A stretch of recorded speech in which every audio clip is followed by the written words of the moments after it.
بسم اللہ الرحمن الرحیم۔ مشکوٰۃ شریف کی حدیث نمبر 5001 ہے، جس کو حضرت ابو ہریرہ رضی اللہ تعالیٰ عنہ روایت کرتے ہیں۔ آپ کہتے ہیں کہ ایک شخص بارگاہ مصطفیٰ صلی اللہ علیہ وآلہ وسلم میں حاضر ہوا اور اس نے آ کے شکایت کی کہ یا رسول اللہ صلی اللہ علیہ وسلم، میرا دل بہت زیادہ سخت ہے، یعنی سنگ دلی کی آ کے اس نے شکایت کی۔ مطلب اس کا یہ تھا کہ اس کو نرم میں کیسے کروں۔ حضور صلی اللہ علیہ وسلم نے جو اس کو نسخہ دیا، جو نبوی نسخہ ہم کہہ سکتے ہیں، وہ کیا تھا؟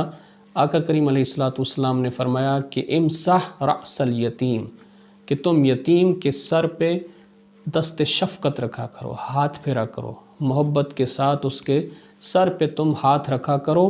وَأَطْعِمِ الْمَسَاکِین، اور مسکینوں کو کھانا کھلایا کرو۔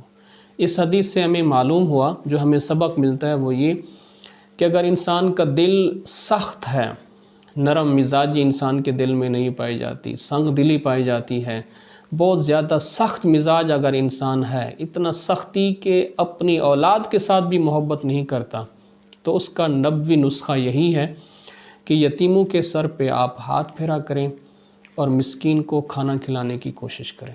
مسکین اس شخص کو کہا جاتا ہے کہ جس کے پاس ایک وقت کا کھانا ہو یا ایک وقت کے کھانے کے پیسے ہوں، اور دوسرے وقت کے کھانے کے پیسے جس کے پاس نہ ہوں، جس کو ہم اپنی زبان میں کہتے ہیں کہ تازی کما کر کھانے والا۔ اگر وہ محنت کرتا ہے تو گھر کا چولہا جلتا ہے، ورنہ نہیں جلتا، تو اس کو مسکین کہا جاتا ہے۔ اور یتیم وہ نابالغ بچہ یا بچی جس کے سر سے اس کے والد کا سایہ اٹھ گیا ہو، اس کو یتیم کہا جاتا ہے۔